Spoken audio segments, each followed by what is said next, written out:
All right, look live, Jarvis. It's playtime. Hello, folks. It's 8 o'clock. It is Friday night, which can mean only one thing. If you're on YouTube, you are watching Wrestling Gold Friday Night. Hello, folks. I am Ronald Ray, your boy with a cornbread accent. Sorry, trying to look presentable. Yeah, couldn't look pretty if I tried. But anyway, how's everybody doing this evening? And yes, this is Wrestling Gold Friday Night, where we talk about the good old days of professional wrestling, back when wrestling was wrestling, and wrestling was real, because damn it, it is still real to us. Let me scratch my head for a minute and play this quick little intro. Be right back. What do you want to talk about? Wrestling!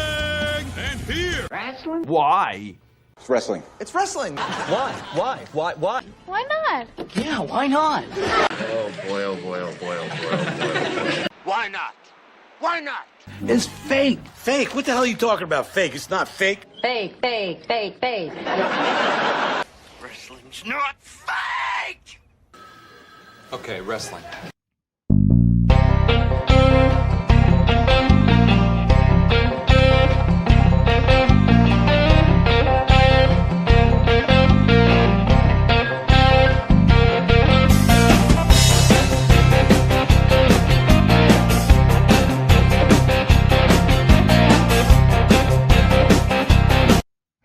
Sorry about that, folks. I had to, like I said, scratch my head, cough a little bit before I got started. And we always start off. Usually I have an adult beverage, but today, of course, second week in a row, I have a nice, refreshing. What did I have last week? Sweet tea, or what did I have? Can't remember. But this week, nice, refreshing bottle of Publix water. So, like I said, folks, you ain't gotta have an adult beverage. It's always time to cheer those hard-working men and women who did the grind all weekend or who are doing the grind this weekend. Cheers to you all.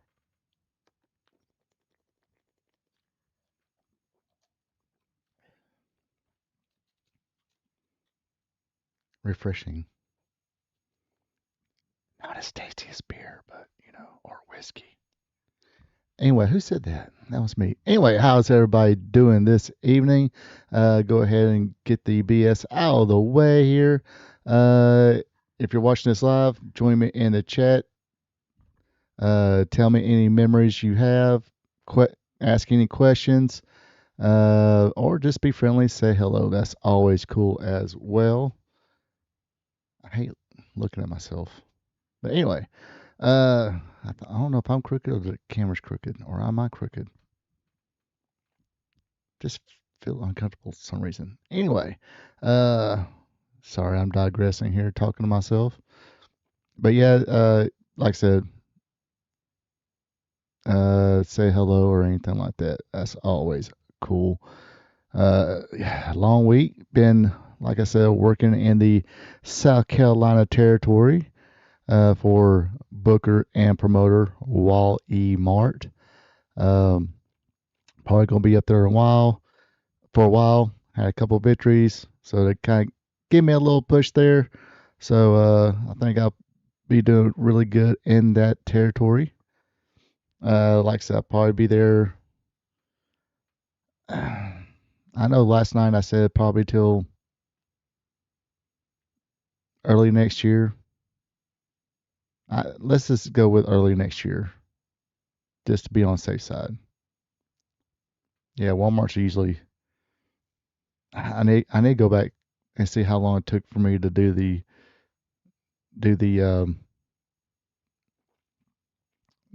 target I did up there. But anyway, but yeah, so yeah, I'll be up there for a while, and like I said, they're giving me a pretty good push.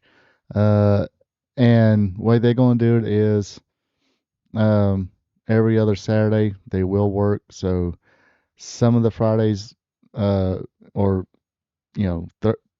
the Thursday night show will be at the hotel, but the Friday shows, Wrestling Gold Friday night will be at the hotel as well. And if you watched last week's Wrestling Gold Friday night. It was a little internet was kind of last night the internet just did not agree with the streaming thing, and I think I only recorded like I got 8 minutes in. I was able to record the AEW Dynamite, which I did post up, and the only thing I really did get was the like 8 minutes of me talking about Clash in Paris, and I just deleted the whole thing. I didn't. Not that I'm like the best at this, but that was just terrible. So I kind of deleted that whole video stream out. And, I did talk for like an hour or about I didn't stay on long because it kept on knocking me on and off. But I am home tonight, so no problems this evening. What else? And that's about it. Let's see. Anything else interesting? You want to talk about the we'll talk about that later, maybe, if we're up to it. But anyway, we do start off. Let me take another drink here. Yeah, my allergies been, even though I've been taking my Zyrtec once a day, I think because up there I'm around a lot of organics. They still got some of the trees up, and they haven't cleared out all the topsoil organics out yet, so I'm around it all day. So that might be affecting me a little bit, but trust me, if I didn't take the Zyrtec or something like that, it wouldn't be good. Let's just say that. So anyway, let's start off with what we always start off with. Is today in wrestling history. Of course, today is June 5th, 2026. And on this day in 1975, Captain Redneck Dick Murdoch defeats Danny Miller for the North American title. This happened in New Orleans, Louisiana. I think it was probably called Tri-State at the time. Leroy McGurk probably was a promoter. That's what I'm thinking. It was their territory. Not sure if Bill Watts was working behind the scenes or anything at the time. Not off the top of my head, but if you do know, let me know as well. On this day in 1976, Big Time Wrestling presented the Super Bowl of Wrestling in Irving, Texas. This took place at the Texas Stadium, drawing 17,000 people. And of course, this was the Fritz von Erich before it was Big Time Wrestling before it became World Class. So this is during the time where World Class was actually called Big Time Wrestling.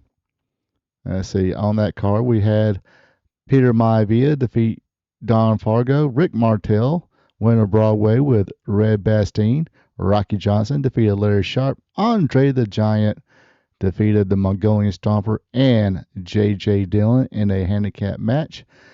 Seems to be, I think, Mongolian Stomper was had the handicap, having to actually had tag with J.J. Dillon. Just kidding.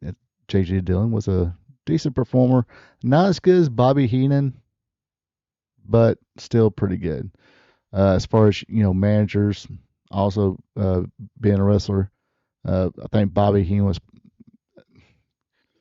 a good bit better than J.J. Dillon, but J.J. Dillon went too bad. Let's see. Diamond Lil defeated Darling Dagmar.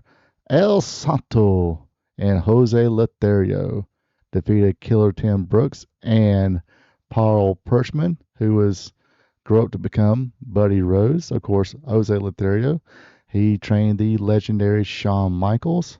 And in the main event, NWA World Champion Terry Funk battled Fritz von Erich to a double countout. So it's his territory.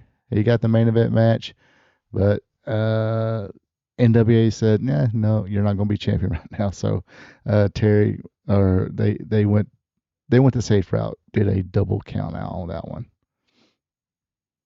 On this date in 1980, Antonio Inoki wins the annual New Japan Madison Square Garden League tournament over Stan Hansen, defeating him by disqualification. And of course, again, this is territory. But, he was a big star. Yeah, he was one of the biggest Japan stars at the time. So if you put butts in seats, who's going to complain?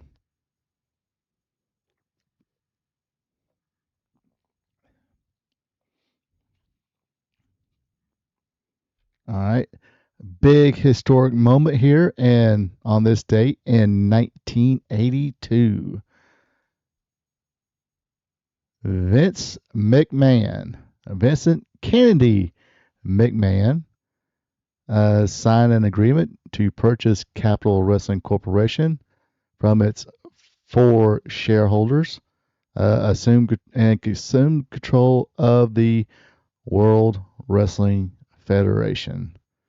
That night at Madison Square Garden in New York City, with a crowd of 20,003 people, Bob Backlund defeated Jimmy Snuka in a steel cage match to retain the WWF title.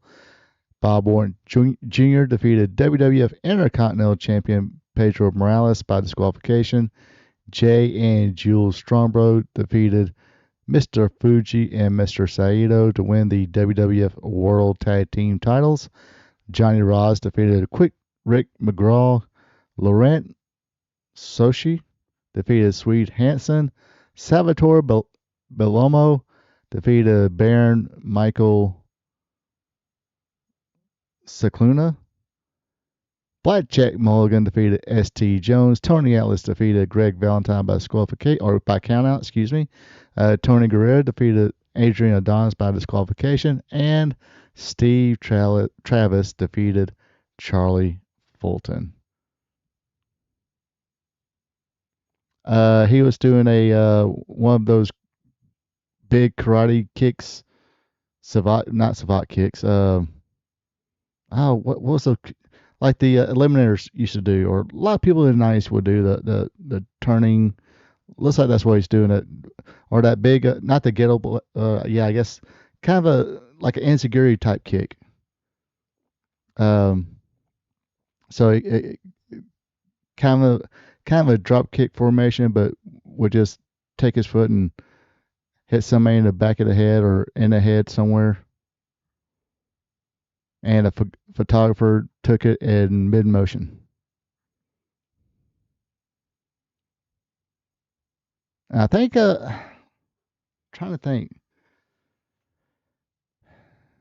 I think you might be able to find a video, but I think that's there was a match between Antonio Inoki and Bam Bam Bigelow, where he did that same move on him. I think it was Bam Bam Bigelow.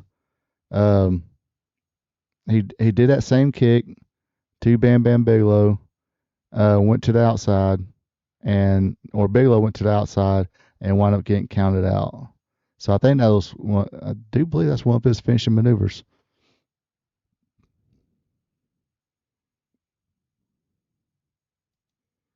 We'll look it up because why not? Fire up the old Google machine.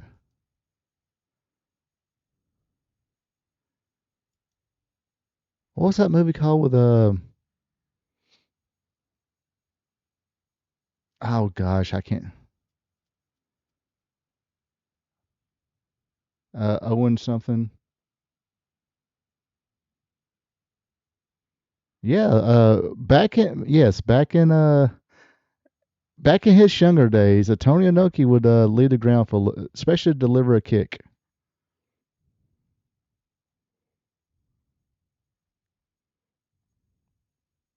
Oh yeah, it was Owen Wilson and what's that dude's name?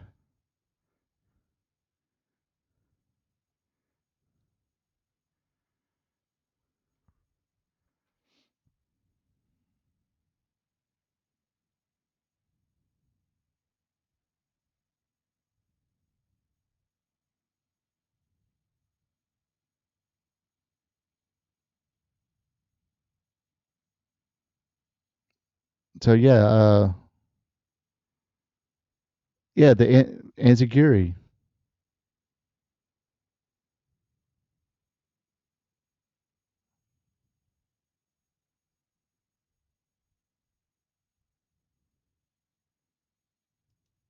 Let me see. Oops. Oh, so I actually found a picture here of Tony Onoki giving it to somebody. Let's see here. Whoops.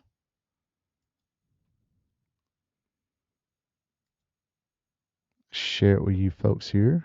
Da-da-da-da. Da-da-da-da. I'm pretty sure there's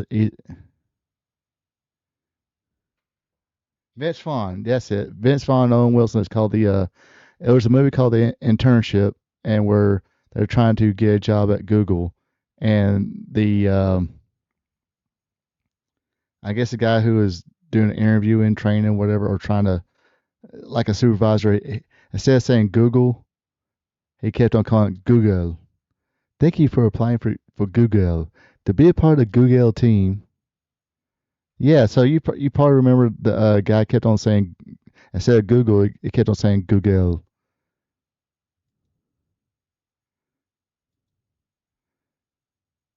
So if y'all catch me saying Google like that, that's the reason.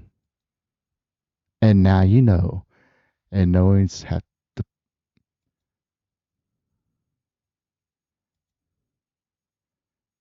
And knowing is half the battle. G.I. Joe. Oops, see? 15. So yeah, that's him doing the enziguri kick to Hulk Hogan. Oh, son of a bee sting. Stay right there.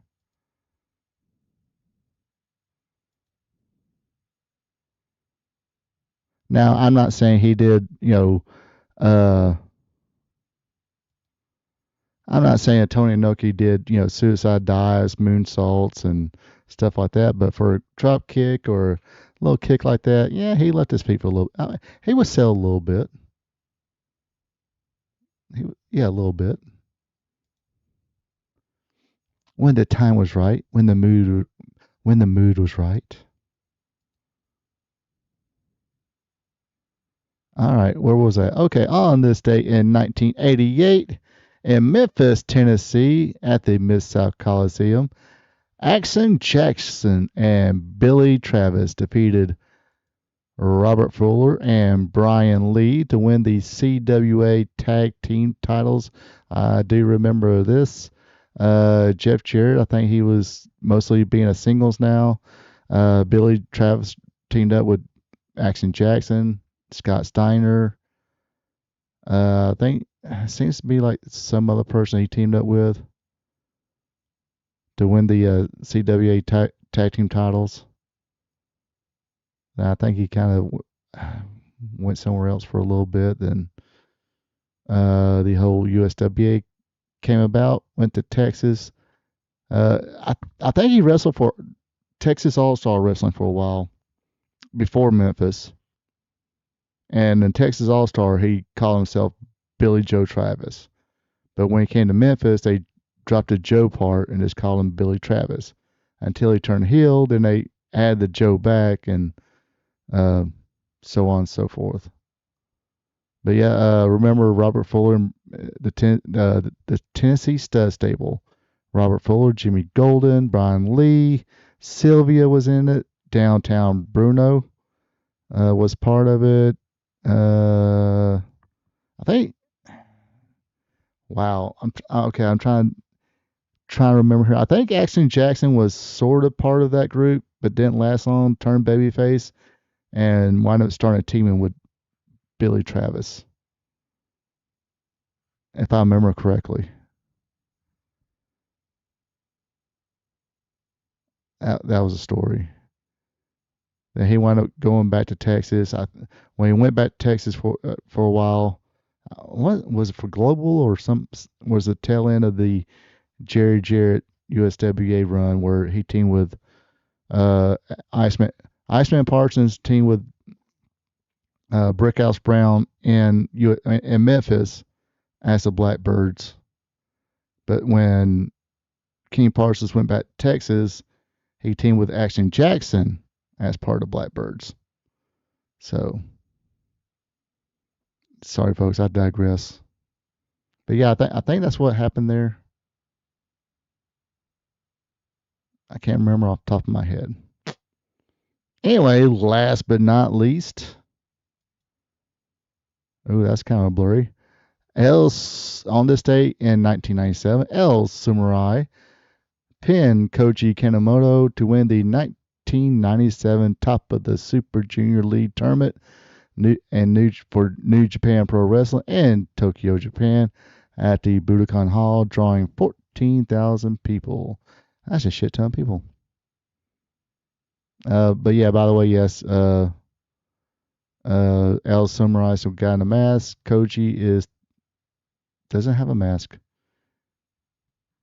He is from Japan, therefore doesn't wear a mask. So that does it for this week, or today in wrestling history. Anything else I forgot? Nope.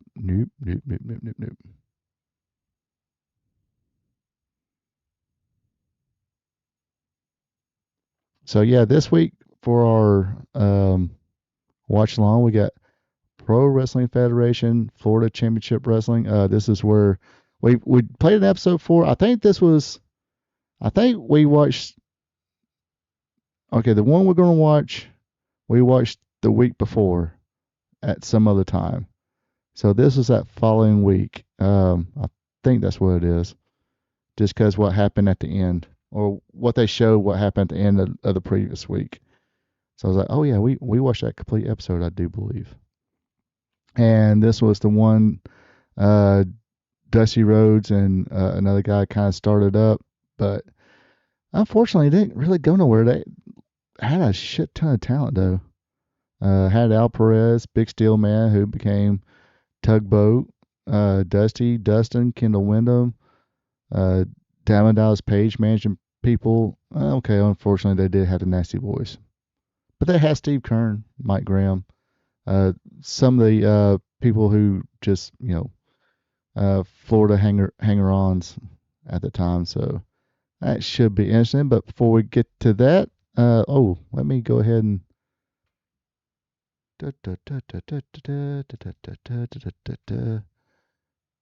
like I said, I was wanting to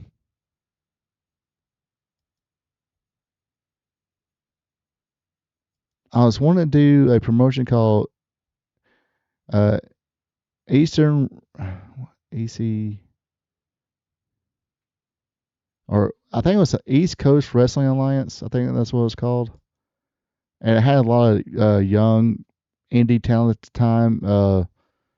Lance Diamond, who came, Simon Diamond, Devin Storm, Reckless Youth, but I couldn't really get a complete episode. I was going to put, because they had like 30-minute episodes, but none of them featured the people I, kind of really wanted to showcase, so I couldn't really find anything. Except for maybe like, just matches here and there. Anyway, this is the link to the watch along. Make sure I press the right button. Don't want to do that. And we're going to take a brief commercial break. Be back after a word from my sponsor. Hello, ladies and gentlemen. Ronald Ray here, your boy with a cornbread accent. If you made it this far in the video, you're having fun. You folks know what to do. Everybody says this, so let's go through the whole routine. If you enjoy it, click on that like button. Also, leave me a comment. Give me your opinions on anything I talk about tonight. Ask questions, or just drop a friendly hello. That's always cool as well. Also, if you enjoy listening to a fan, just like you folks at home, talk about the sport of professional wrestling, be a champ, click on that subscribe button. Now, back to our program.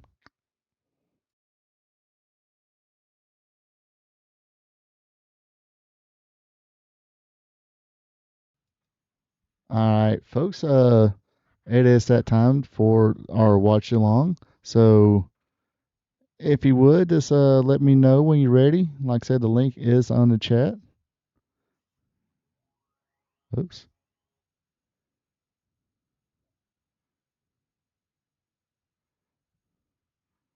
All right. Going to count it down here. Let me make sure. Let me cut the volume down a little bit more. So, because I think they had copyrighted songs, uh, as interest music, and I don't want, you two to come back and go, "Hey, that's Van Halen, motherfucker."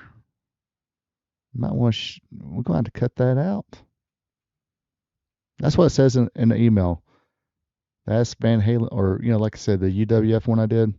It said, it said, dear motherfucker, that is Bruce Springsteen, born in USA. So you need to take that shit off, and I did. Don't want one of those letters again because it is kind of rude. But anyway, let's do the countdown here, and son of a bee sting. Here I am, just said motherfucker, and but I was just talking about the letter they sent me. And here I am trying to be proper and not cuss and say son of a bee sting, says son of a bitch. Anyway, here we go. 5, 4, 3, 5, 4, 3, 2, 1. Press play now.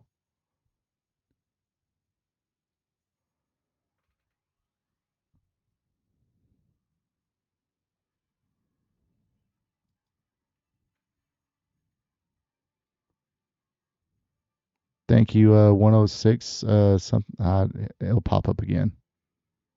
And your host is Gordon Soley, and he does have a guest. Well, I guess not a guest, but he had a color commentator here.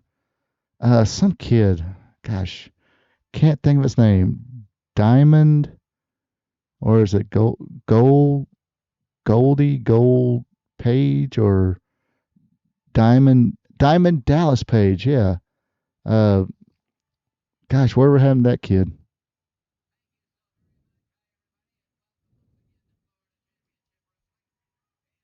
Yes, this is Florida, or what they call Florida Championship Wrestling, but match was brought to you by Professional Wrestling Federation. I do believe, let's see, at this time right here, he's probably done about down to fifth of vodka.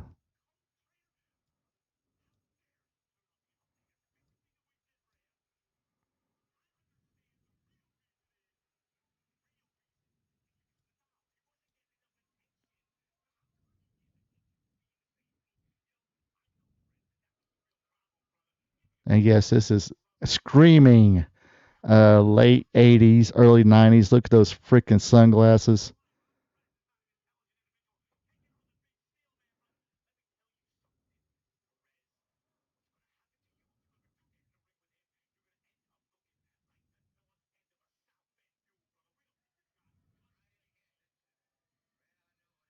And how old was Page at this time? Probably in his 30s or early 30s.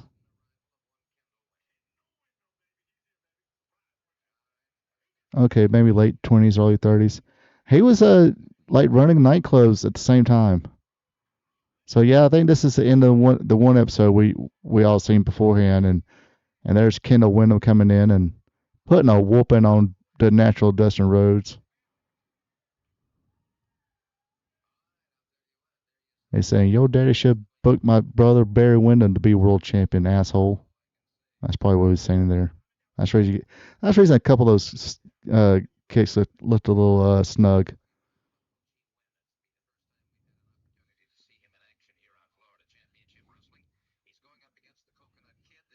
The Coconut Kid. Did he just say the Coconut Kid?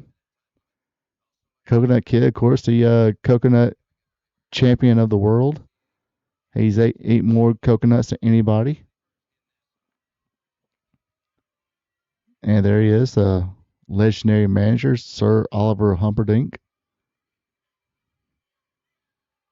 He's like, I don't give a shit no more.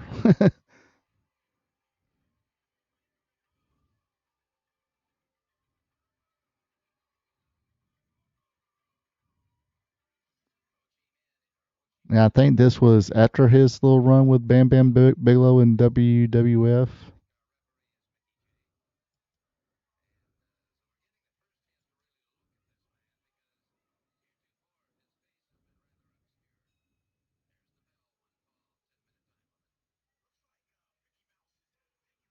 So Ho Chi Wen. Um,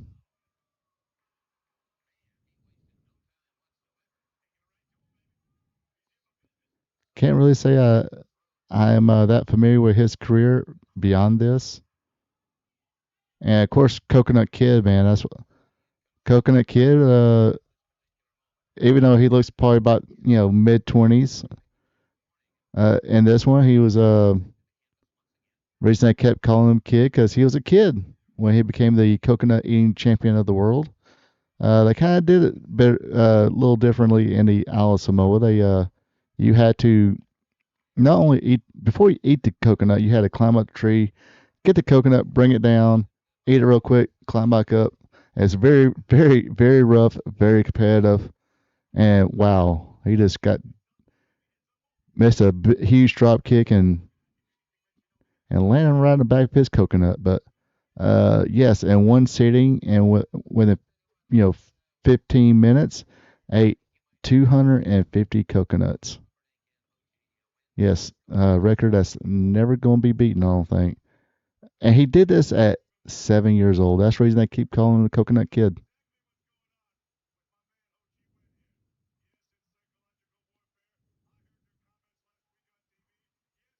So folks, where do you rank Sir Oliver Humperdinck as managers, or managers of the good old days, or managers period in professional wrestling?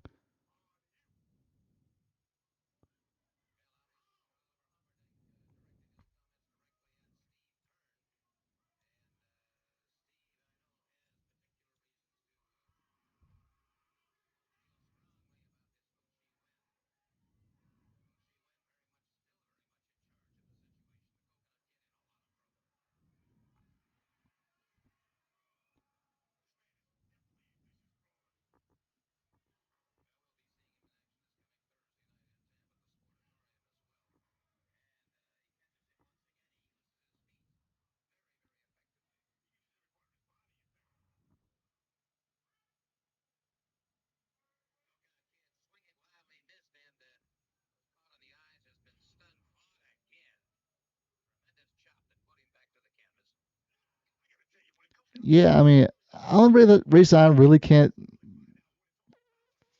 fairly judge him as a manager because I did watch very little of Florida Championship Wrestling back in the day, or Championship Wrestling for Florida. Is that referee Mickey J or whatever his name was from WCW?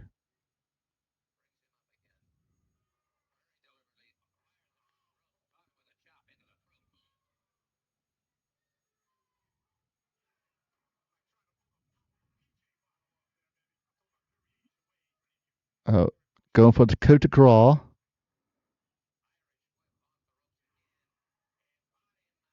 Is that the tongue and deck? Oh, that's okay. It's probably not the tongue and decorative. Some kind of nerve hole there. Look like you're choking a ref. Get in there. Get in there, Foot Locker. But yeah, I can't really judge. I mean, only real time I've seen Oliver Humperdinck for a good period of time was when he managed Bam Bam Bigelow, and he was a babyface manager, so you couldn't really.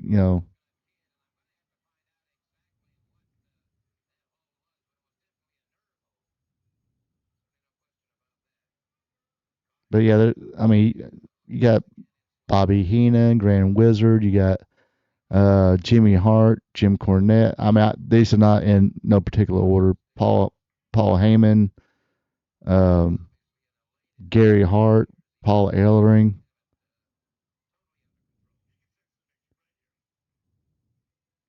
Downtown Bruno, we just mentioned that.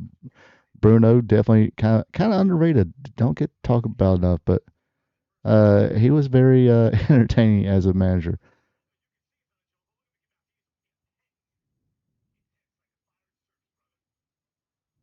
Classy Freddie Blassie, Captain Lou Albano. You got to put that in there.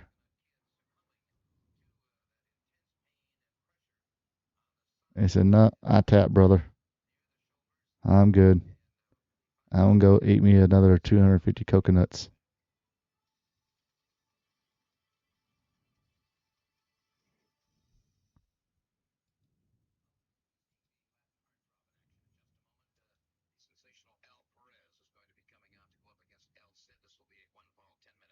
Yeah.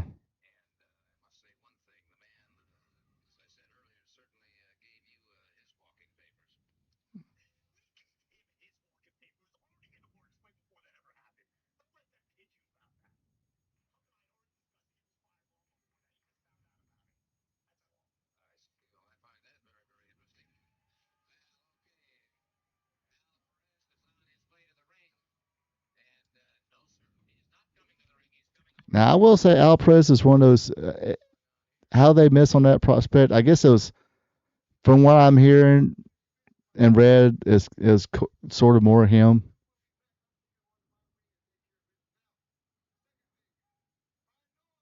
But dude definitely should have had a run as a world champion.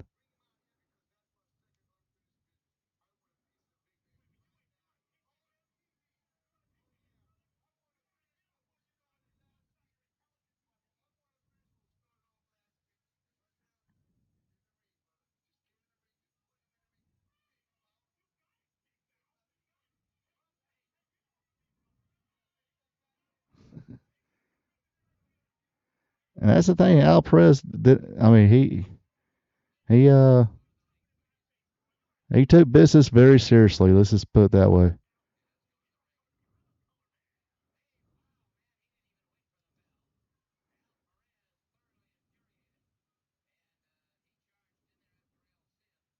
O.L. Sid,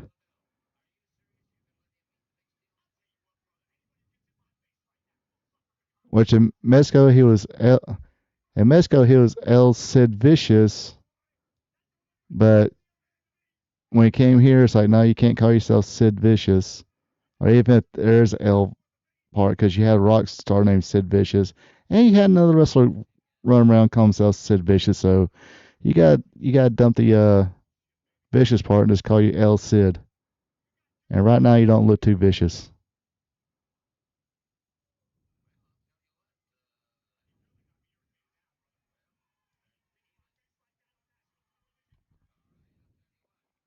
But yeah, downstairs, I mean, okay, yeah, he was world class, world heavyweight champion, blah blah.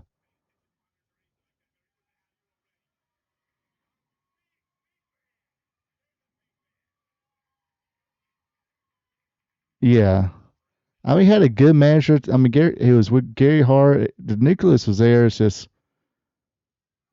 I think if he just kind of, I think what happened was he didn't want to do a job to Ric Flair in his hometown in Tampa, Florida. And I think he had one of those, hey, tell your champion grab his best hold. I'll see him in the ring. And Gary Hart went to Dusty and Flair, and Dusty came back and said, "Sorry, baby, don't want to do business," and put Ric Flair over. So you are over. Get this shit and get out, kid. Don't want to do it to you, baby, but I don't have to let you go. This was a badass move at the time.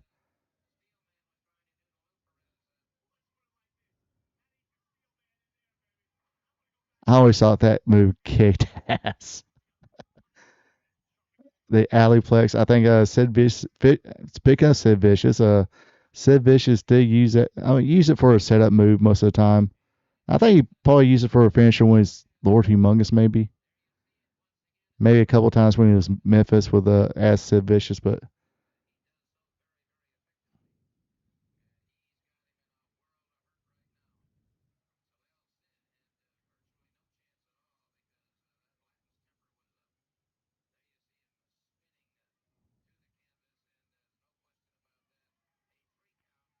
and sometimes he would use the spinning toe hold as a finishing maneuver.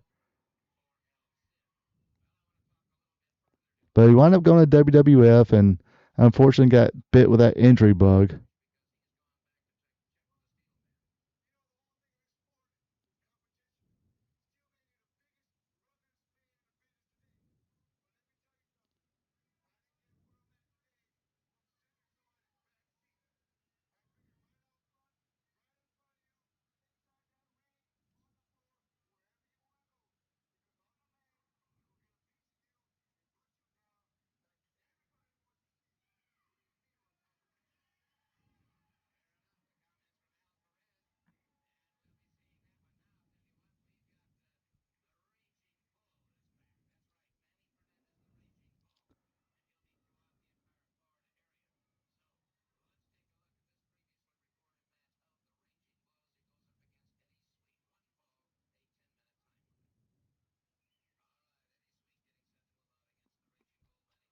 All right, Daddy, here we go, Daddy.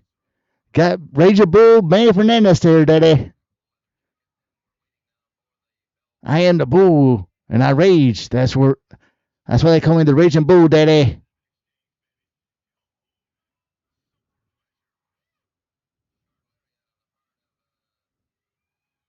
I don't play, Daddy, either.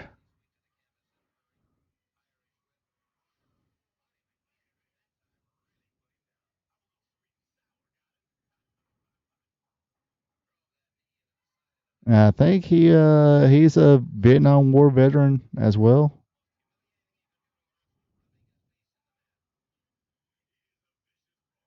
It's like, hi, Daddy, you better back off here.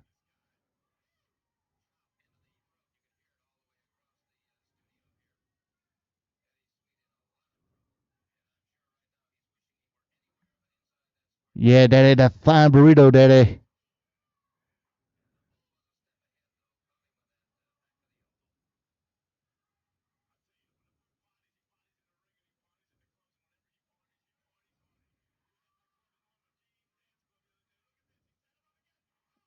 Oh, that ain't no flying burrito. That's a middle rope DDT right there. And yes, folks, this is back when the DDT was a finisher. Use any variation of the DDT, more likely that was the end of the match.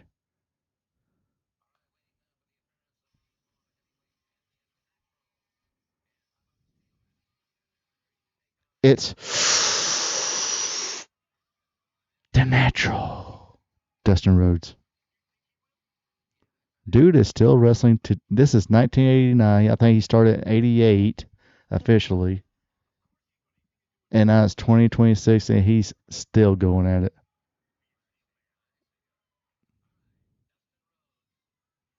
And I think he was probably around 20 at this. I mean, he did start around like 18 or 19 years old.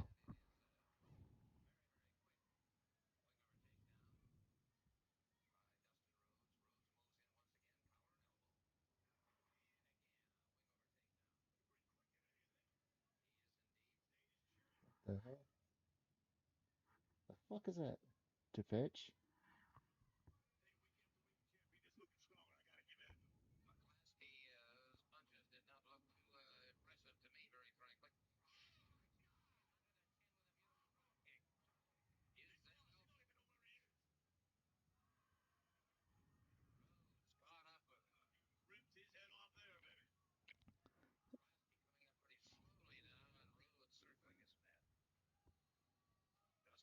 But here's the you got sort of handed to Dustin Rose as well though. It wasn't like he followed his dad everywhere. What's the term they use? Nepto baby. He worked his territories. He was in Memphis. He was in USWA in Texas. Uh, without his dad.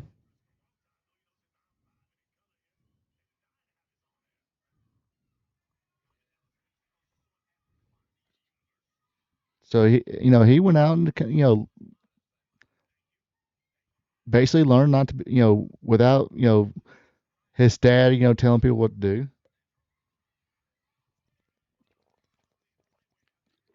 He didn't get the daddy says sell treatment.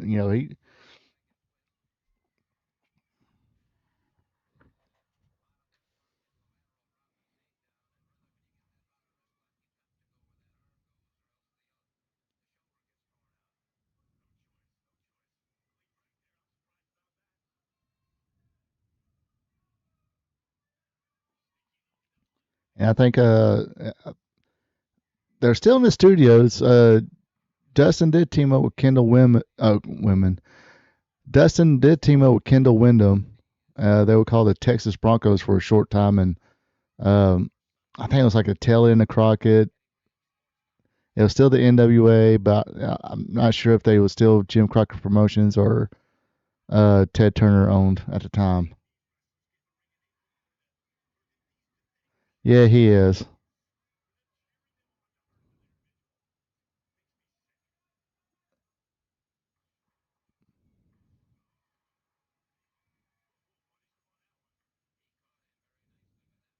But you got to kind of understand too. Dallas was still kind of it was pretty much learning too at the time. This is after the Bad Company run.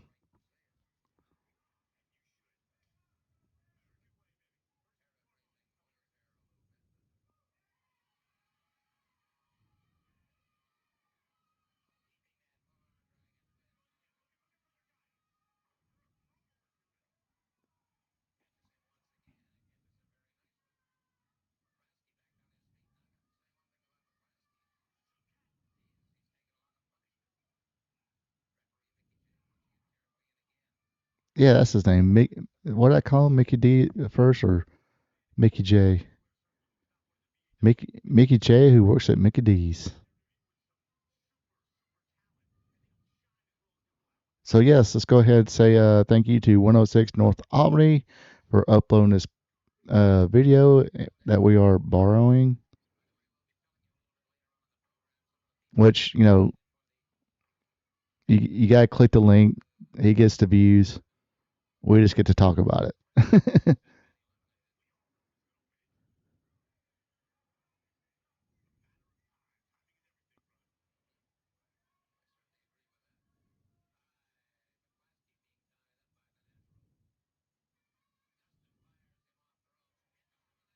Oh, here we go. Bionic elbow.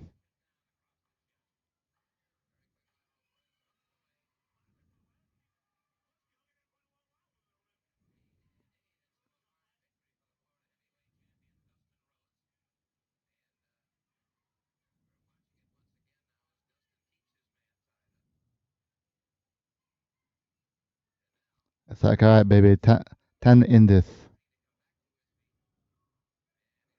I'm gonna catch you with elbow, then elbow drop, and we're gonna go to the pay window, baby. The pay window, baby. Here we go.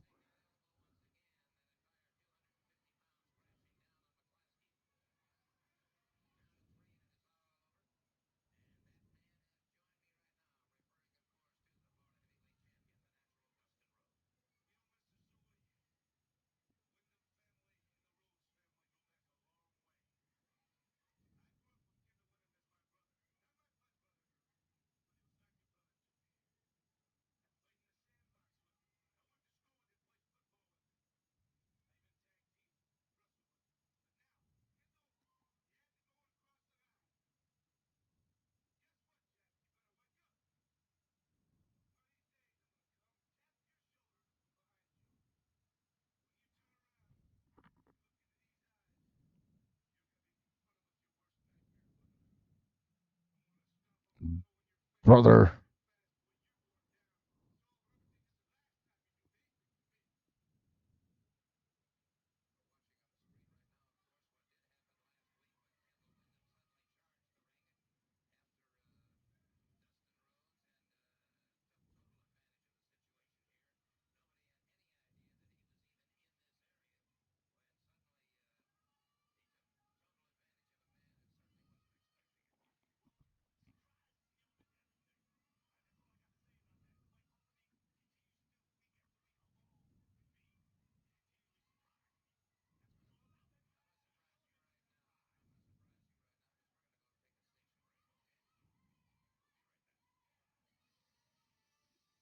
Steve Gator Kern, baby.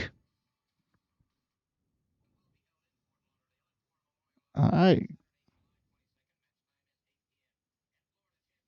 Yeah, he did. Uh, I mean, Barry was awesome. Kendall went that bad. I think that counterfeiting deal that him and his dad got caught up in. Um,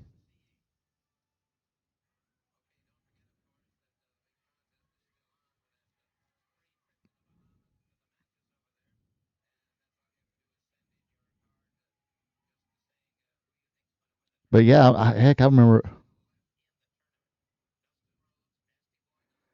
No, I said Barry was awesome. Kendall, I think when him and his dad got in that counterfeit deal, had to go to federal prison for that, I believe. That pretty much done it for him.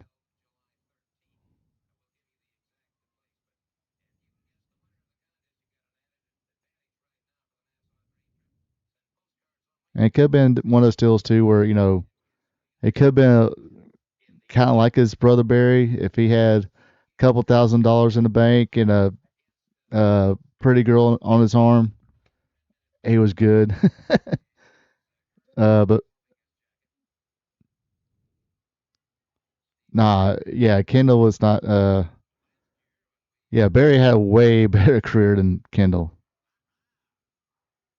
El Diablo, what's El Diablo doing?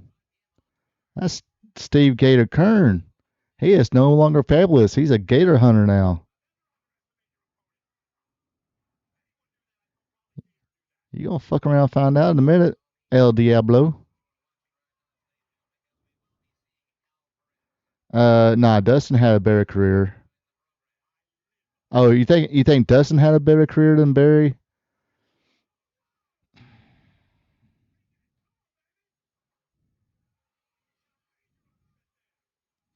The one thing with Barry was I don't think he really hit his full potential. So therefore, yeah, you can say Dustin had a definitely longevity, uh, exposure, and all that. Um,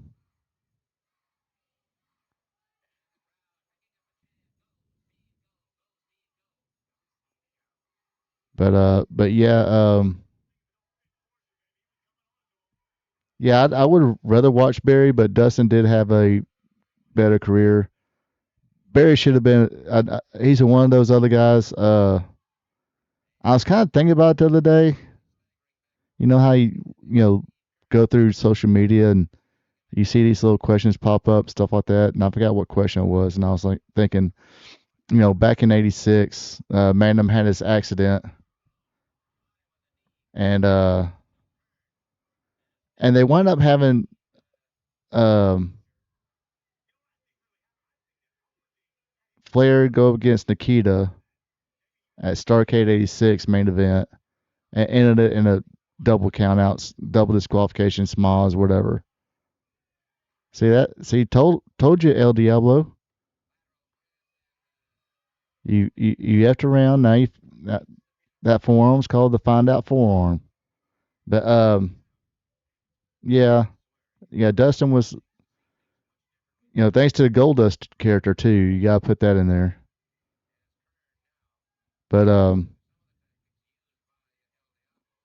you know, but like I said, I think they should. First of all, '86. This had. I mean, you could have had Flair cheat to win, and it wouldn't have hurt Nikita, or throw somebody, or you could have had another Flair Dusty match, but have Flair win, because you kind of had back to back there. You had '84, or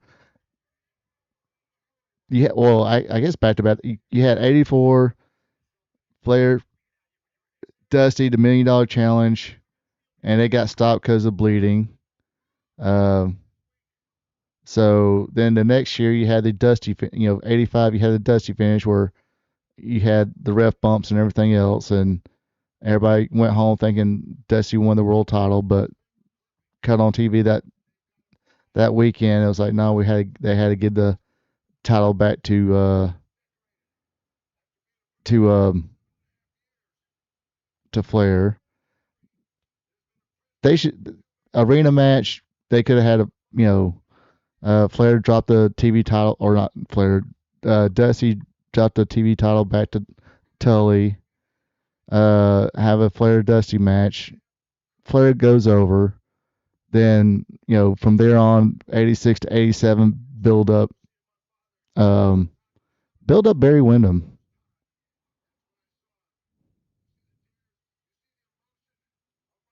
Then have Barry Windham beat. First of all, don't have your premier event. That's always been in Atlanta and Greensboro and Chicago. It should have been either Greensboro or Atlanta or both places like you did 85 and 86. But I think, from Starrcade 86, because Barry was already there, could have built Barry up for a year. They go against Flair, Starrcade, and have win the beat Flair in 87.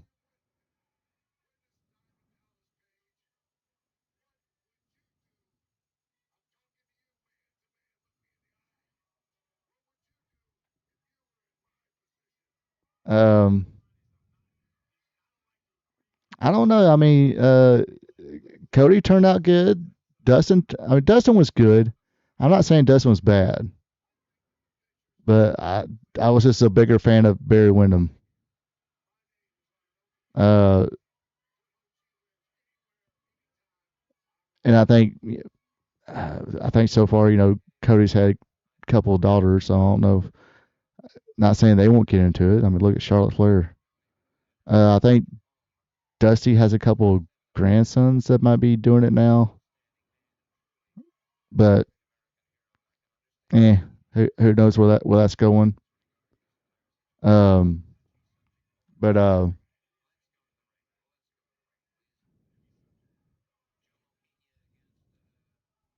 Gmo Kenya, but yeah, with well,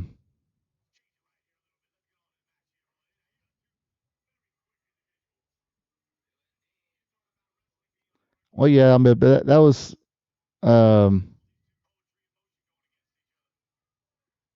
after that last WCW run. Well, actually, tail end that WCW run, I think he was constantly having knee problems, and that's when uh, uh, that one last knee surgery. I think then he had one more match with Ric Flair, but that I forgot what event that was.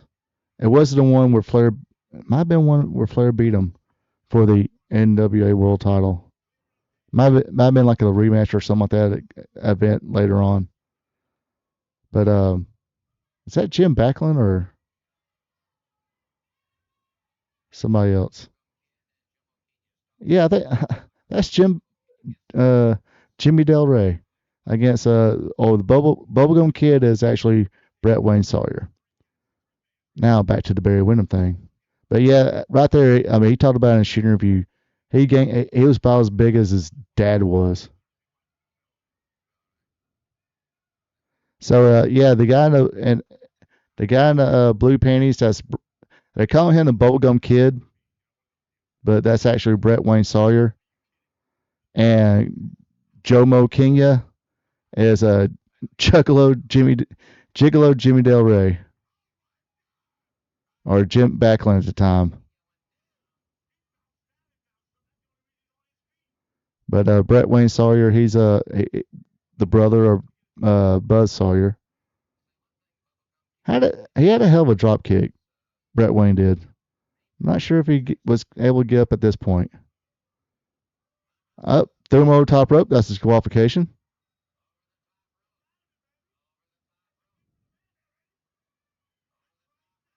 What the fuck was that shit?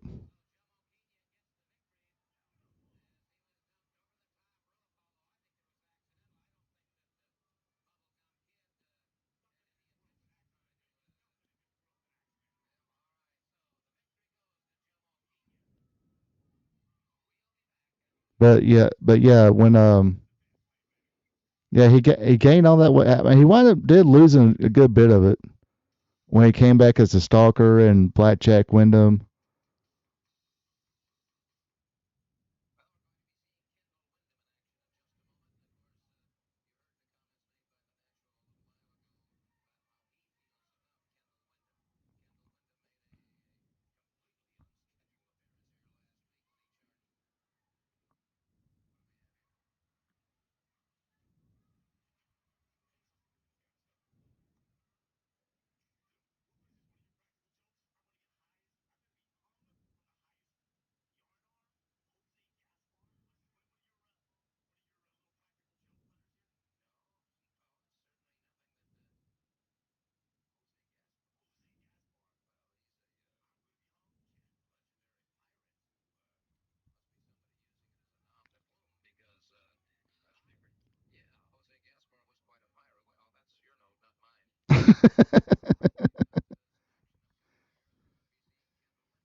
Yeah, and the thing about Kendall, I think when Tully and Arn left, and they had they really started having that switch over to WCW, and Jim Herd and all that was coming in.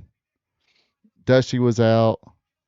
Uh, they did turn Kendall heel, and if I remember the story correctly, I think it was supposed to have been Flair, Barry, Kendall, and maybe Bob Orton or either Butch Reed as a full horseman. Then Barry wound up leaving, became the Widowmaker and the WWF. But they was pretty much using Kendall as a jobber at the time. I do remember that.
Oh lordy.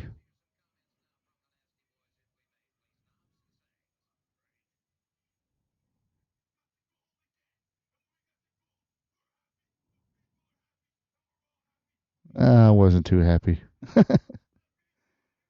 That's just if there's a list of people that I just don't get why they pushed them, it's the Nasty Boys. But yeah, when Barry turned heel, became a horseman, and everybody kind of left. He was actually the Lone Wolf came after him and Dustin broke up as a tag team. Oh Jesus Christ! Almost took his head off.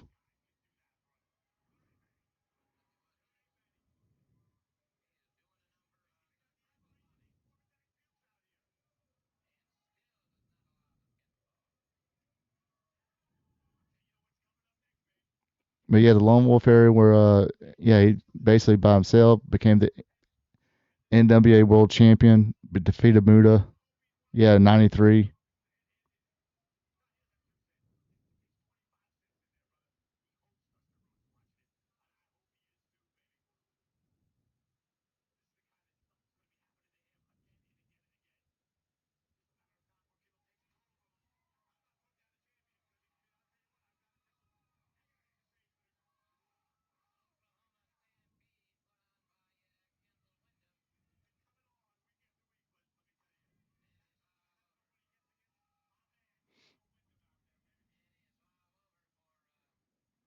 So yeah, and I think that's where he was starting to have like really bad knee problems at that point as well, and he started having like started gaining a lot of that weight.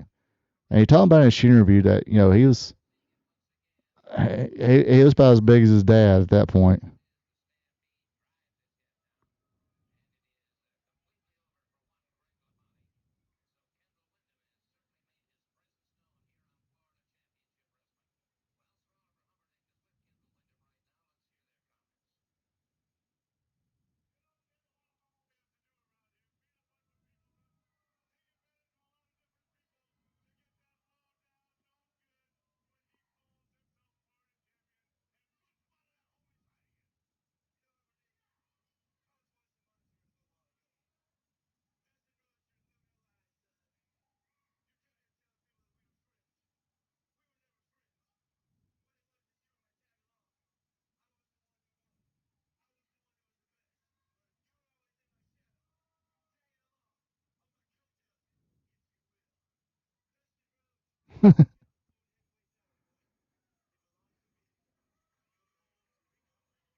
Yeah, I was a little into. I mean, I wasn't like I said, wasn't like huge Dustin Rhodes fan. I mean, he was all right. I mean, give it his due. I mean, it wasn't like he did do the territories and all that. I'm pretty sure even those because you wrestled for Jerry Jarrett, and of course Jerry had his son wrestle.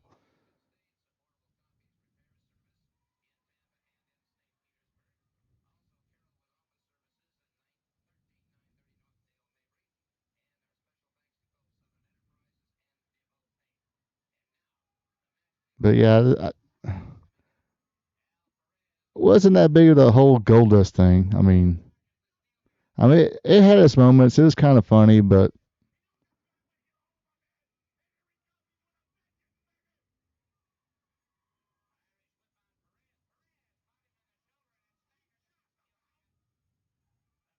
there's a Beer Sixer here with Al Perez and the Big Steel Man. Big Steel Man, of course.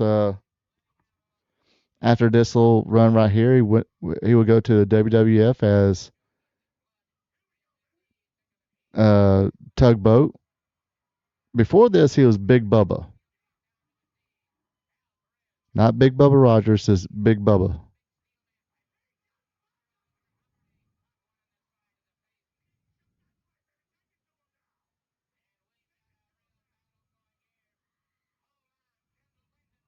God dang.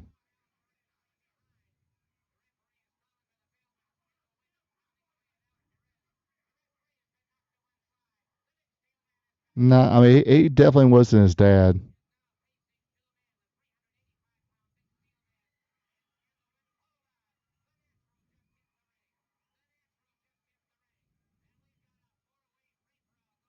And it was almost like they wanted him to act too much like his dad.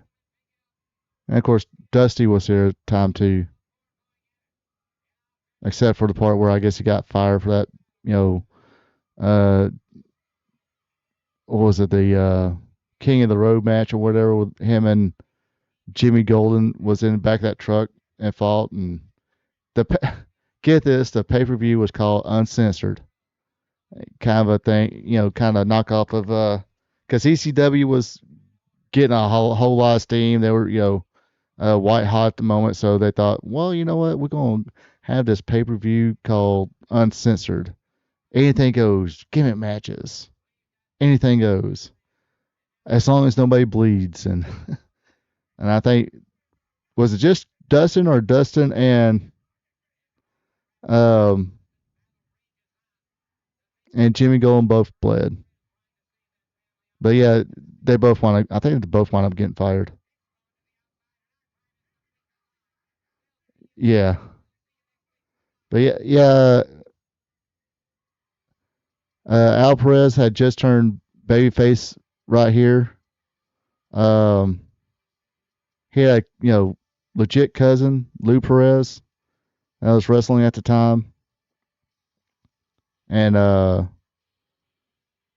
think they kind of the Humperdinck Dallas Page alliance, whatever, kind of ran roughshod on him, and that did not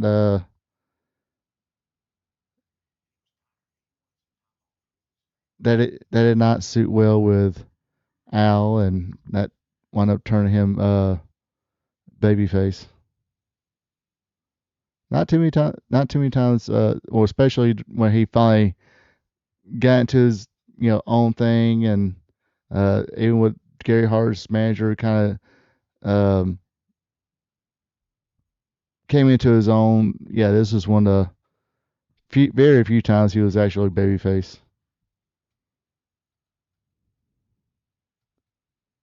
But yeah, it was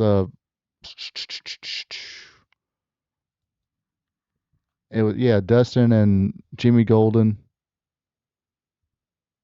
and the yeah, was it the Blacktop Bowl? I thought it was Jimmy Golden. My bad.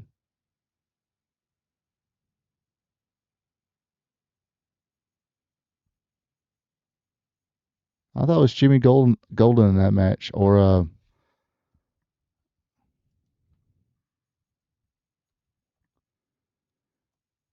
probably up the Google machine again.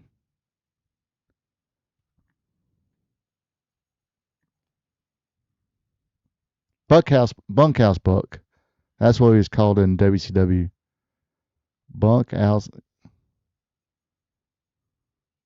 I thought for some reason I thought it was him and Bunkhouse Buck in that match. Oh, so it was Barry. Um, I don't think if they fired him, they didn't fire him for too long.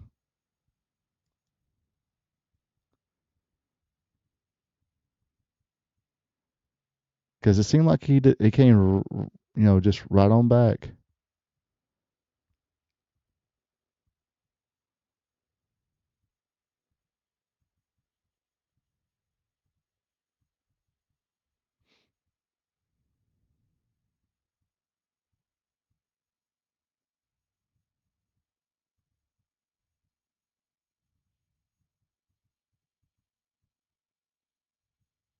So okay, so according to this, uh, Blacktop Bully did get.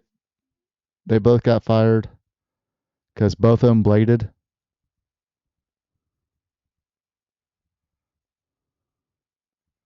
So yes, in other words, yes. The funny part about it, this was supposed to be uncensored gimmick matches and shit like that, and um,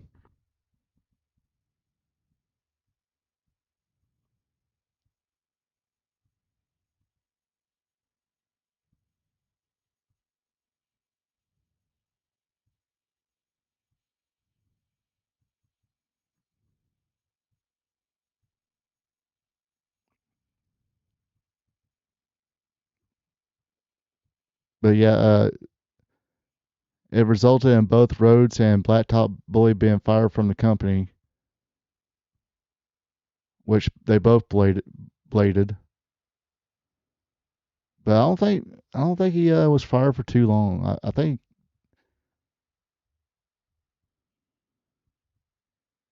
Let's see. So yeah, according to this, maybe a couple of years. He did the independent circuit for a little bit, for a couple of years, and came back in '97. Um,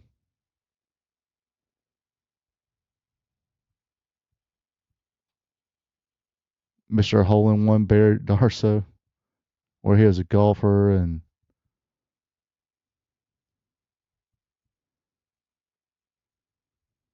a golfer, excuse me, not gopher.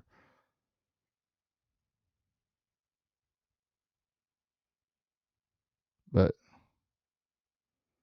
yeah, for some reason I thought it was Jimmy Gold and Dustin in that match, but yeah, it was Blacktop Bully, Barry Darsow. But yeah, they both got fired.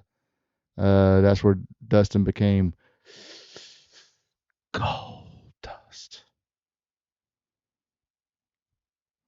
That that first appearance, he looked like a dick with ears.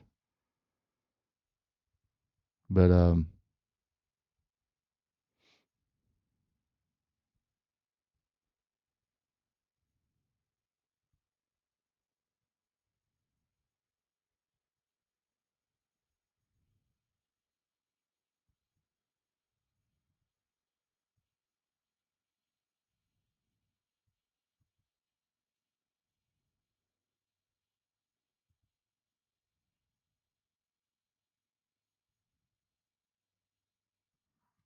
but yeah, like I said, that was uncensored, but no bleeding, no bleeding.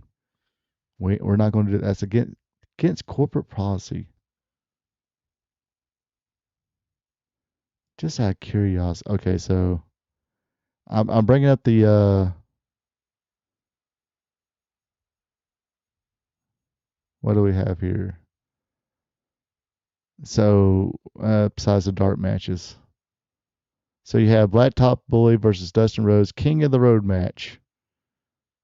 Ming versus Jim Duggan in a martial arts match. Sonny Ono was a special referee. Johnny B. Bad and Arn Anderson in a boxing match. Randy Savage and Avalanche in a singles match, but Avalanche got disqualified. Oh wow, they let Big Bubba Rogers defeat Sting. You had the Nasty Boys against Harlem Heat in a Falls Count Anywhere match. And you had Hulk Hogan versus Vader in a leather strap match.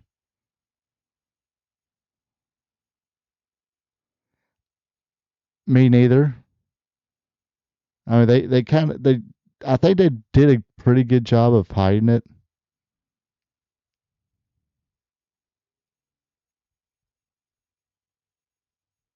Or did it? Wait a minute. No, I think okay, I take that back. I did know that was Dustin because maybe the first time he talked, because it kind of kept him hidden. Then once they kind of like showed him a little bit, I'm like, that's fucking Dustin Rhodes. And I think it was like New Wave. Actually, not only New Wave magazine, I think one of the aftermath. I think Pro Wrestling Illustrated as well said, Dustin has been let go by World Championship Wrestling. You should see him soon in the WWF and a totally different gimmick or totally different name and stuff like that. That's all they said. With a totally different look. They didn't say he was coming in as Goldust, but yeah, I think it was Pro Wrestling Illustrated that said that Dustin Rhodes will be appearing in WWF soon with a totally different look. Didn't give it away, but definitely say he will have a totally different look. And he got heavy at that time too. Before he became Goldust there, he put on the pounds.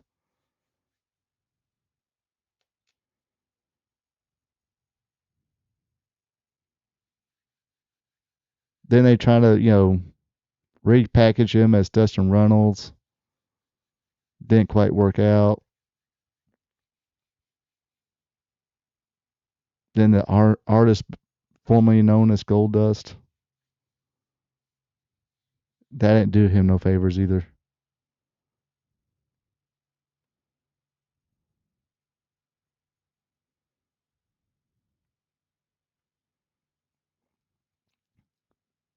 And just to make a long story short here, folks, there was only one exotic Adrian Street.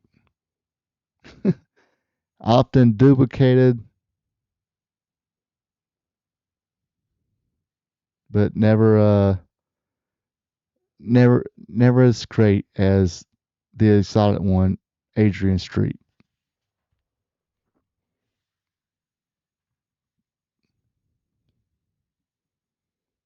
Uh, he made sure that when he was doing that gimmick, it had legs. It lasted a long time.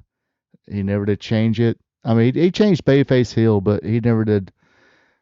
It's like I always said, he pretty much did basically the same things he did as a. Yeah, again, no, no. That, that's like that's not even the Dollar General version of Adrian Street.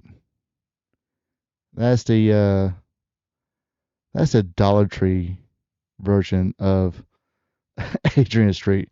Don't get me wrong, it was kind of funny. It was kind of funny seeing all these people trying to copy it. The boy Tony, then Adrian Adonis when he came back to WWF for that time to do that run with Roddy Piper. Um, he was adorable, Adrian Adonis, and he got ballooned up. I mean, Adonis was always a kind of a thick, heavy guy, but boy, he got huge.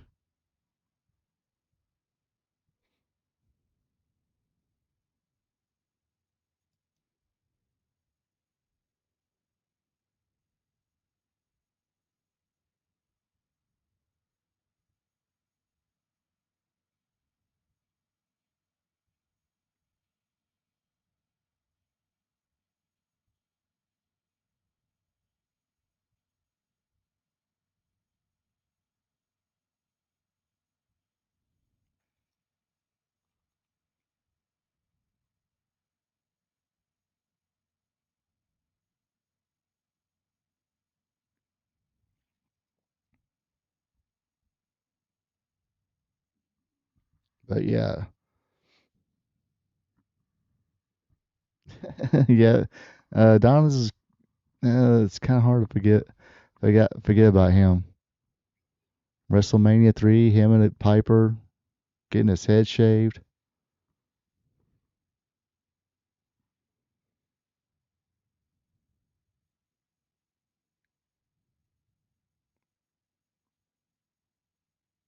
But yeah, it's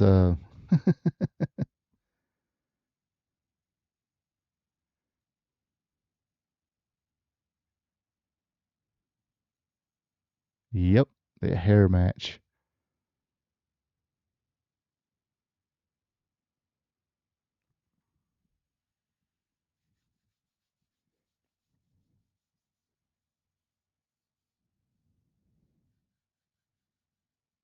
And I mean, honestly, I don't think you can do either one of those gimmicks today.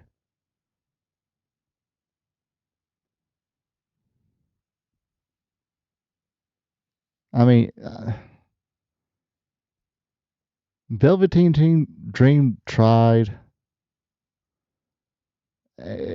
kind of was getting over.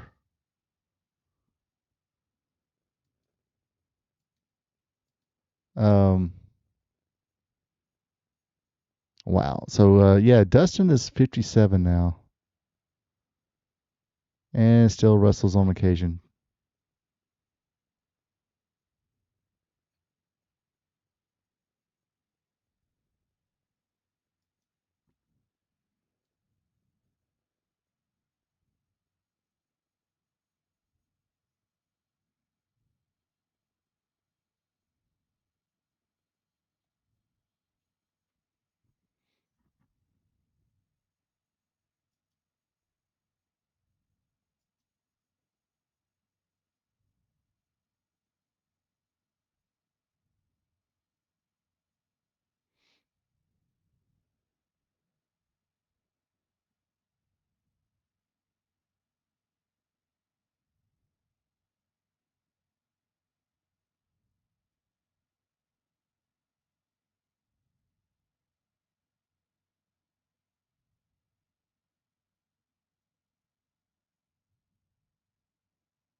But yeah.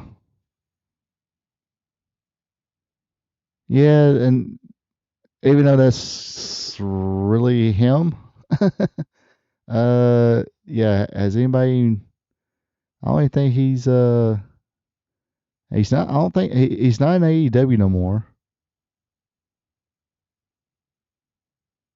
Um I guess he's back on Independence, whatever. But eh, in Sonny's case, that's kind of really him. But he was not as good as Adrian Street.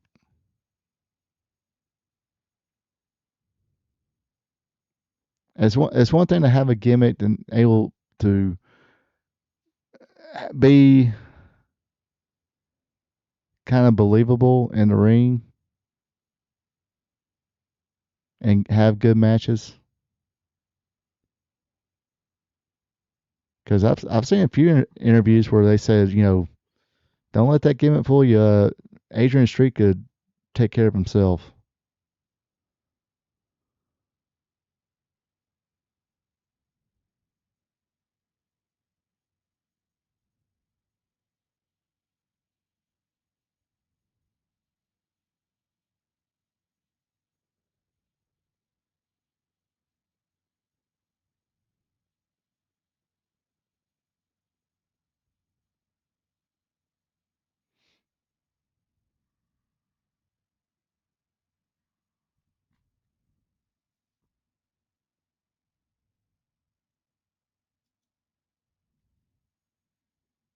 But yeah, Rico with the Billy and Chuck. They actually sent Rico down to, I guess, Adrian Street was living in Florida at the time to, get gear and kind of act like learn how to act like Adrian Street. But it was okay for a while. But that Billy and Chuck gimmick's kind of over.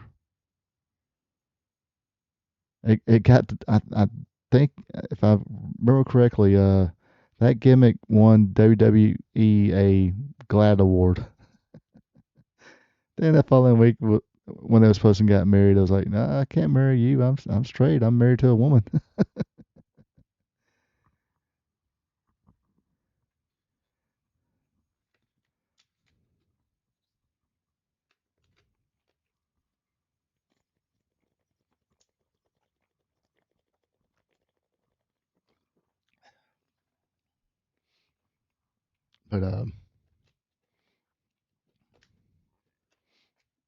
But yeah, no, nobody had the longevity like Adrian Street.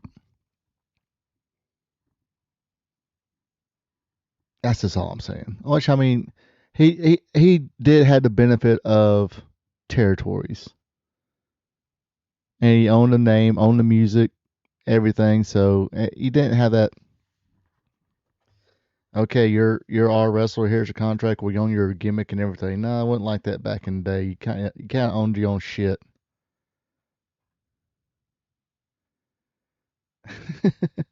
Which one is his shoot interviews or his actual promos?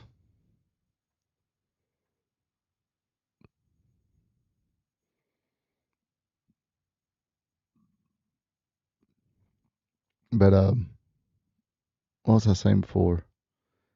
But yeah, Adrian Street did have the benefit of being able to jump around different territories,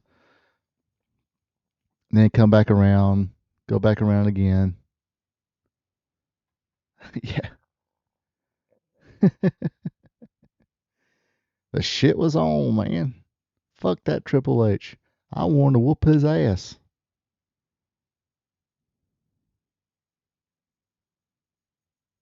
Yeah, he didn't give a shit. Yes, him and Road Dogg did that.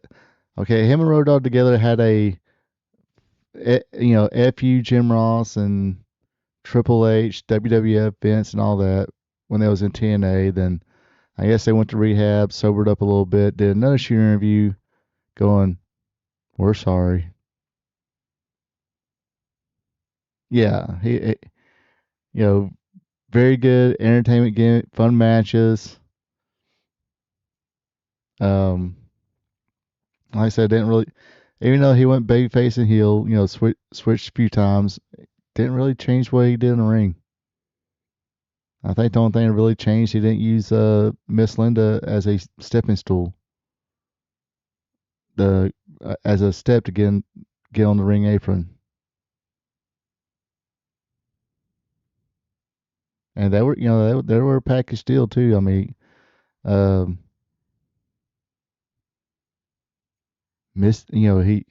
he mistreated Miss Linda. Yeah, yeah. Him and the window cooling matches were very good.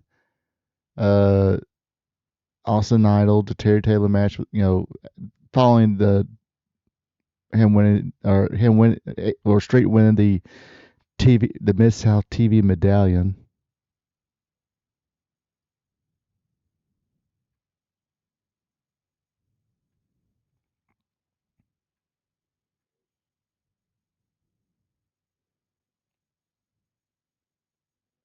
Yeah, I mean he is definitely another guy who, I mean, even though he didn't never work for WWE, when you own every library that, in most of those libraries, you'll probably see Adrian Street pop up. If they own the library, in my opinion, you're underneath that umbrella. Your body of work is underneath the umbrella. Especially if they own the library.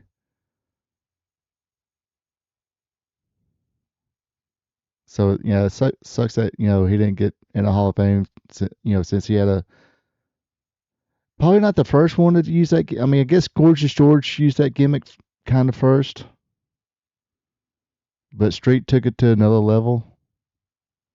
Um, Chris Cole, I guess, did a little bit of that, but a little darker more twisted side to it. And trying to think. I mean, the very few times I've seen Chris Cole, he was either Chris Von Cole or just kind of playing either biker wrestler or a Nazi wrestler. Yeah,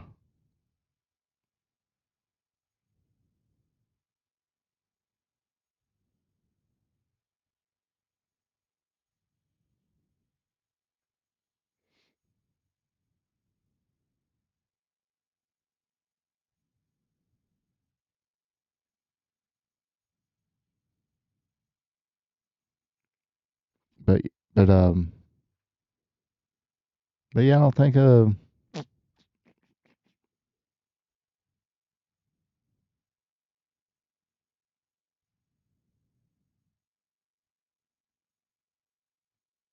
I mean, you can't really do a gimmick like that because if he's a heel, it couldn't work if he's a heel or babyface really,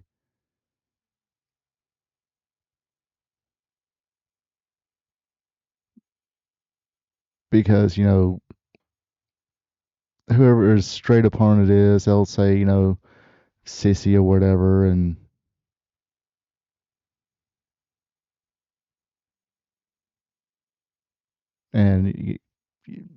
the whole you know cancel culture and stuff like that. You can't do that today,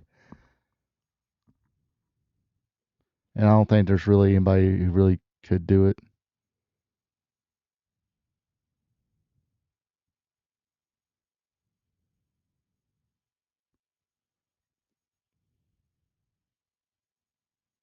But basically, the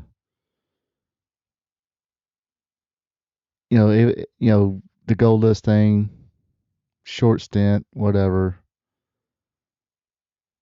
But this, I mean, when he did come back, Goldust, they kind of didn't really did a little bit, but not much of the or the uh whatever stuff, homosexual type stuff.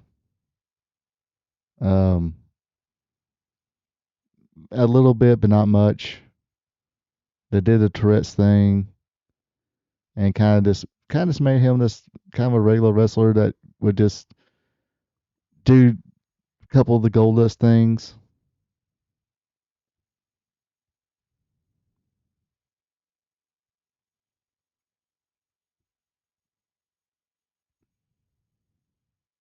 But not as much. Like that, when him and Cody teamed and Cody turned to Stardust. Poor feller. But he showed them. He's like, I'll leave this motherfucker. I'll go to the independents. I'll dye my hair. I'll put a goofy tattoo on my neck. I'll start a new company. Then watch y'all motherfuckers come to my house and say, hey, come on back home now. We'll make you champion. We'll make you the face of our company.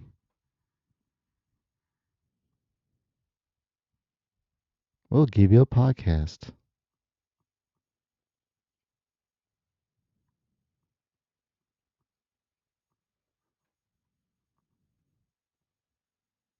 But yeah, like I said, this PWF thing about 1989, Florida, all the territories are pretty much all done. Expensive roster there. I mean, you had people, kind of used to making a living doing this, especially Al Perez, Steelman, Nasty Boys, Dustin, sort of, Steve Kern. Well, Steve Kern at the time was doing real estate, so he didn't really rely on pro wrestling being being the means of him paying bills. And he'd go out there and catch them gators. That's something I don't think I could do. I don't know, maybe if I was younger, lived in Florida.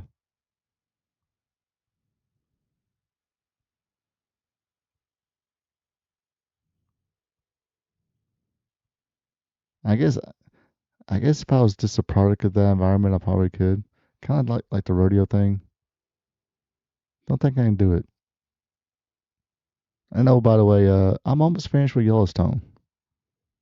In case you were wondering, I'm on I think a couple more episodes. I think should be done this weekend.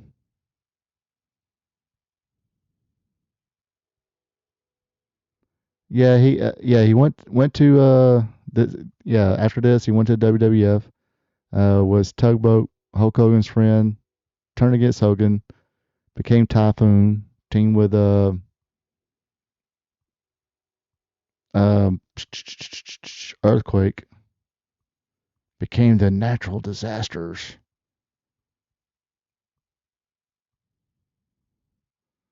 Then after that came Shockmaster. I am the Shockmaster. Watch me trip over this piece of wood with a damn stormtrooper fucking helmet on. What the hell was that shit? That was some WCW shit.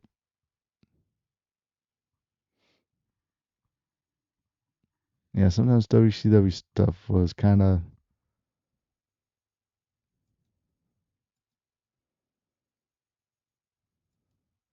I mean, if you thought Shockmaster was bad, yeah, old Uncle Fred. Fred Ottoman. See, when you think WCW couldn't get any worse during a time, they would bring out the ding dongs. No, I ain't talking about some Vince Russo perverted gimmick. I'm talking two wrestlers with the body suits, the mask on, bells all over the gear, and coming to the ring with bells on, ringing a bell. The ding dongs. Yep. Which one was it? Was it like him, Animal, or was it Hawk? No, him, Hawk. Fuck, which one was it? Yeah, because wasn't that the reason he was there?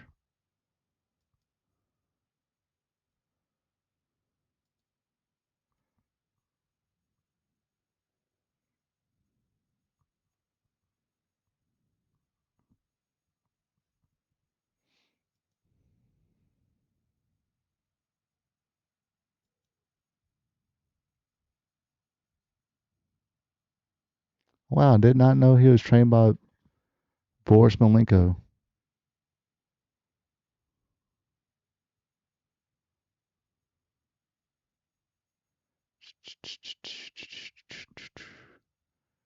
The Shockmaster.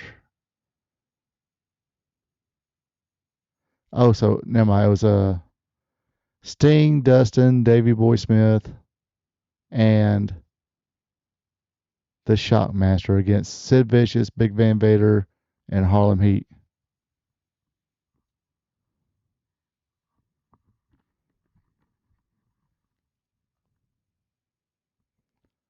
It was Harlem Heat, Kane and Cole.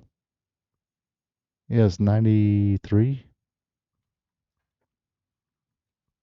Yeah, that's the one with Flair and Rick Rude.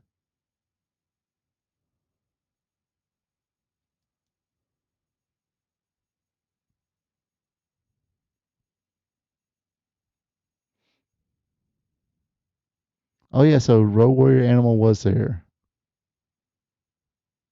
but he didn't. I think he was still that Lords of London back entry deal.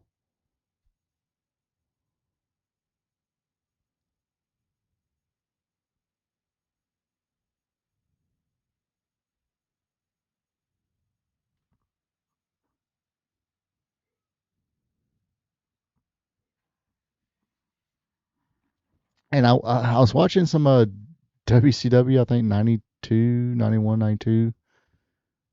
Uh, and you know what? As much respect I got for Bill Watts being a promoter, a booker, and all that stuff, his son went with the shit. He sh- he he should they should he should have put him in like independent, sent him to Memphis or something like that.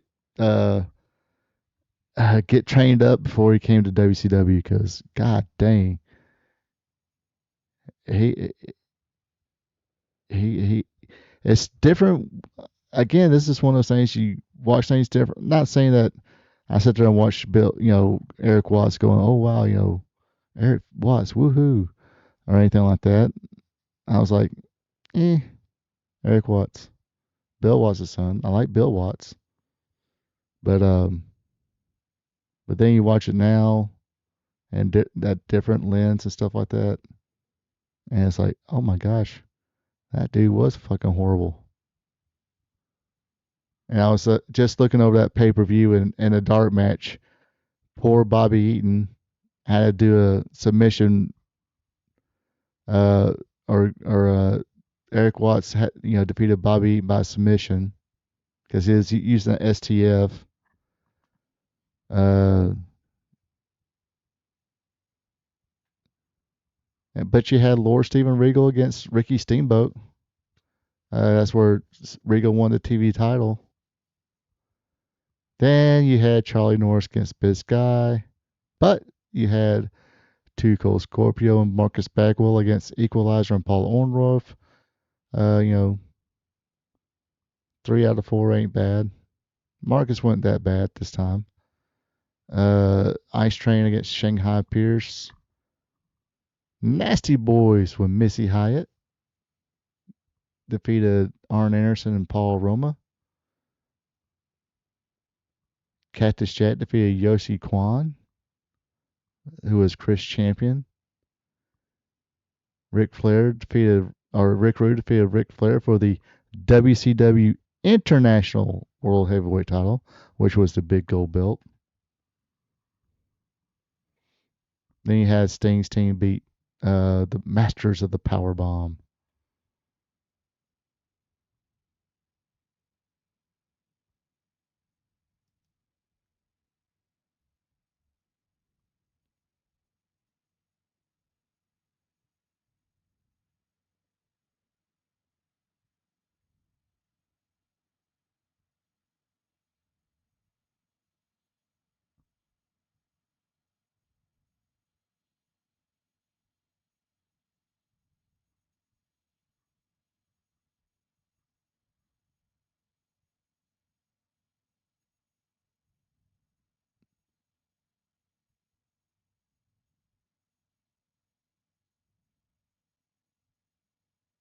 But yeah. Anyway, I think that does it for tonight's Wrestling Gold Friday night. Appreciate everybody who tuned in. I hope you had as much fun as I did, or more fun. Check back here next week. We'll do it again. Trying to find a pretty cool, some pretty cool wrestling shit to watch. You know, that's what we do. Other than that, you folks have a good one. Take it easy, and until next time. So long from the peach state of Georgia. Ronald Ray here saying thank you for checking out my video. If you don't mind, go ahead and click that thumbs up button, leave a comment, and share this video with family and friends. I would also appreciate it if you would subscribe to RP2 Vision, where I cover the sport of professional wrestling from yesterday to today. Now don't forget to click the notification bell as well, so you'll be notified when my other weekly content is available, like Wrestling Trivia Tuesday, WWE Raw Recap, and AEW Dynamite Recap. I also have 2 live streams. Every Thursday at 8 p.m., it's Spot Show live stream, where I discuss the latest news in professional wrestling. And on Friday nights at 8 o'clock p.m., it's Wrestling Gold Friday Night, where I discuss the good old days of professional wrestling. When wrestling was wrestling, wrestling was real because it's still real to us. Folks, have a good one, and take it easy.